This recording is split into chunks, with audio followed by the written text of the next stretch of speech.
নমস্কার। বাংলা নোটবুক চ্যানেলে তোমাদের সকলকে স্বাগত। আজকে তোমাদের দেখো ঈশ্বরচন্দ্র বিদ্যাসাগর সম্পর্কে কিছু আলোচনা এবং কিছু প্রশ্ন উত্তর রয়েছে। তোমরা সকলেই জানো এসএলএসটি সিলেবাসেও রয়েছে ঈশ্বরচন্দ্র বিদ্যাসাগর এবং পিএসসি সিলেবাসেও কিন্তু ঈশ্বরচন্দ্র বিদ্যাসাগর তোমাদের পড়তে হবে। তাই এই টপিকটা থেকে আজকে তোমাদের মক টেস্ট এবং কিছু প্রশ্ন উত্তর আলোচনা করে দেওয়া হবে। দেখো আজকে প্রথম প্রশ্ন কি রয়েছে। ঈশ্বরচন্দ্র বিদ্যাসাগর কোন সময় পর্যন্ত ফোর্ট উইলিয়াম কলেজের সঙ্গে যুক্ত ছিলেন? 1840 খ্রিস্টাব্দ থেকে 1845 খ্রিস্টাব্দ, 1845 থেকে 1850 খ্রিস্টাব্দ, 1841 থেকে 1846 খ্রিস্টাব্দ, নাকি 1848 থেকে 1850 পর্যন্ত? সঠিক উত্তর কি হবে? ফোর্ট উইলিয়াম কলেজের সঙ্গে বিদ্যাসাগর মহাশয় যুক্ত ছিলেন 1841 থেকে 1846 পর্যন্ত। ঈশ্বরচন্দ্র বিদ্যাসাগর কার সাহায্যে মুদ্রণযন্ত্র ও প্রকাশনা স্থাপন করেন? রামমোহন রায়, মৃত্যুঞ্জয় বিদ্যালঙ্কার, মদনমোহন তর্কালঙ্কার, রামরাম বসু। উত্তর হবে 3, মদনমোহন তর্কালঙ্কার। এ সম্পর্কে আরও কিছু তথ্য জেনে নাও।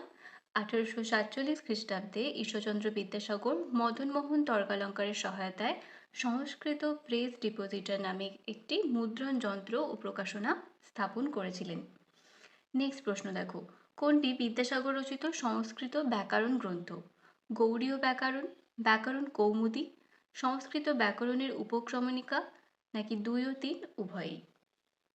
উত্তর হবে 2 ও 3 উভয়ই। বিদ্যাসাগর রচিত ঋজু পাঠ গ্রন্থটির বিষয়বস্তু কি?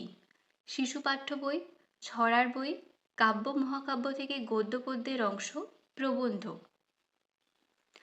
ঋজুপাঠ অবশ্যই একটি শিশু পাঠ্য বই, কিন্তু এর যে মূল বিষয়বস্তু সেটা হলো বিভিন্ন কাব্য মহাকাব্য থেকে নেওয়া গদ্য ও পদ্যের অংশ। বিদ্যাসাগর রচিত চরিত কত সালে প্রকাশিত হয়েছিল? 1890 সালে, 1891 সালে, 1895 সালে, নাকি 1898 সালে? বিদ্যাসাগর চরিত প্রকাশিত হয় 1891 সালে। বিদ্যাসাগর বেনামিতে কোন প্রবন্ধ লেখেন?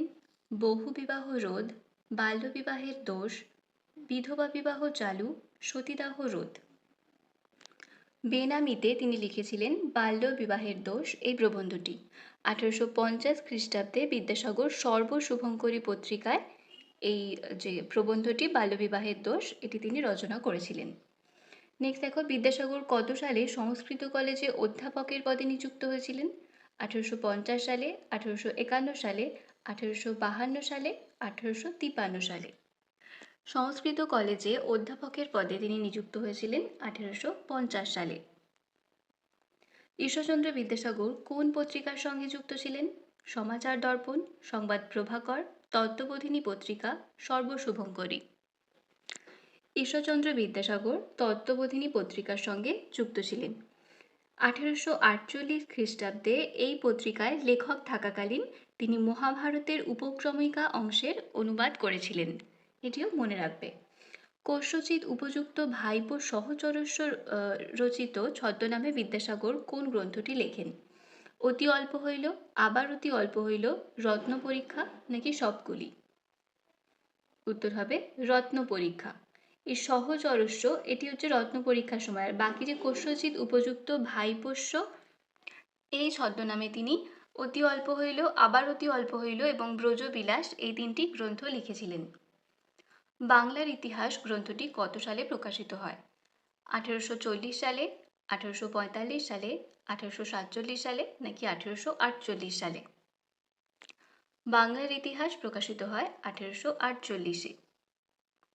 নেক্সট প্রশ্ন দেখো, বাংলা ভাষায় প্রথম সাহিত্যের ইতিহাস কে রচনা করেন?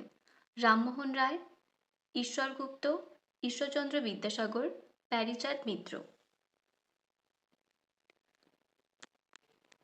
উত্তর হবে ঈশ্বরচন্দ্র বিদ্যাসাগর। 1851 খ্রিস্টাব্দে বিদ্যাসাগরের প্রচেষ্টায় প্রথম সাহিত্যের ইতিহাস রচিত হয়। বোধোদয় এটি কোন গ্রন্থের অনুবাদ? Biography, rudiments of knowledge, comedy of errors, Baital Pachisi. চেম্বার্সের লেখা রুডিমেন্টস অফ নলেজ থেকে বোধোদয় গ্রন্থটি বিদ্যাসাগর মহাশয় অনুবাদ করেছিলেন। এবার দেখে নাও বিদ্যাসাগরের অনুদিত কিছু গ্রন্থ। এর একটি তালিকা তোমাদের জন্য দেওয়া রয়েছে। বেতাল পঞ্চবিংশতি, যেটি হিন্দি গ্রন্থ বৈতাল 25 থেকে অনুদিত হয়েছে। দ্বিতীয়, শকুন্তলা, এটি কালিদাসের অভিজ্ঞান শকুন্তলম গ্রন্থের বাংলা অনুবাদ। তৃতীয়, সীতার বনবাস, এটি ভবভূতির উত্তর রামচরিত ও বাল্মীকির উত্তরকাণ্ডের অনুকরণে রচিত। চতুর্থ দেখো ভ্রান্তিবিলাস, এটি শেক্সপিয়ারের কমেডি অফ এরাসের অনুবাদ। পঞ্চম দেখো বাংলার ইতিহাস, সেটি মার্সম্যানের হিস্ট্রি অফ বেঙ্গল অবলম্বনে লেখা। বোধোদয় চেম্বার্সের রুডিমেন্টস অব নলেজ অবলম্বনে রচিত। কথামালা, এটি ইসপসের ফেবলস অবলম্বনে লেখা। এগুলো হলো বিদ্যাসাগর কিছু গ্রন্থ যেগুলো অন্য গ্রন্থ থেকে বাংলায় অনুবাদ করেছিলেন। নেক্সট প্রশ্ন দেখো, এর মধ্যে কোন গ্রন্থটি বিদ্যাসাগর মহাশয় ছদ্মনামে লিখেছিলেন? আখ্যানমঞ্জরি, কথামালা, জীবনচরিত, ব্রজবিলাস। উত্তর হবে 4, ব্রজবিলাস। এটি 1884-তে প্রকাশিত হয় এবং এই গ্রন্থটি লেখক কস্যচিৎ উপযুক্ত ভাইপোষ্য ছদ্মনামে লিখেছিলেন। বিদ্যাসাগরের লেখা আত্মজীবনীমূলক গ্রন্থের নাম কি? আত্মচরিত, আত্মকথা, জীবনকথা, দিনলিপি। উত্তর হবে আত্মচরিত। এটি 1891 প্রকাশিত হয়। কে বিদ্যাসাগরকে বাংলা গদ্যের প্রথম যথার্থ শিল্পী বলেছেন? বঙ্কিমচন্দ্র চট্টোপাধ্যায়, রবীন্দ্রনাথ ঠাকুর, রামমোহন রায়, বুদ্ধদেব বসু। উত্তর হবে রবীন্দ্রনাথ ঠাকুর। নেক্সট প্রশ্ন দেখো, ঈশ্বরচন্দ্র কত সালে বিদ্যাসাগর উপাধি লাভ করেছিলেন? 1840 সালে, 1841 সালে, 1845 সালে, 1856 সালে। উত্তর হবে 1841 সালে।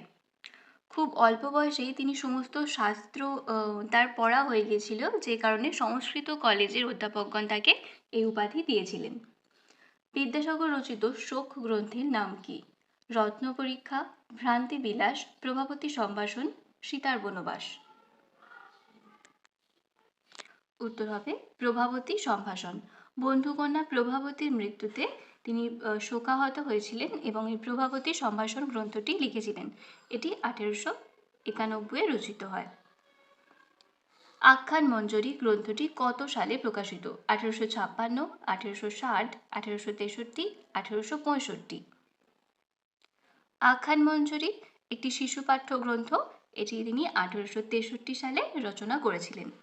এই ছিল আজকে তোমাদের ঈশ্বরচন্দ্র বিদ্যাসাগর থেকে কিছু আলোচনা এবং প্রশ্ন উত্তর। তোমাদের ক্লাস কেমন লাগছে সেটা অবশ্যই জানাবে এবং আমার চ্যানেলে যারা নতুন তারা প্লিজ চ্যানেলটি সাবস্ক্রাইব করে নিও এবং ভিডিও ভালো লাগলে অবশ্যই লাইক, কমেন্ট এবং শেয়ার করে দিও। ধন্যবাদ।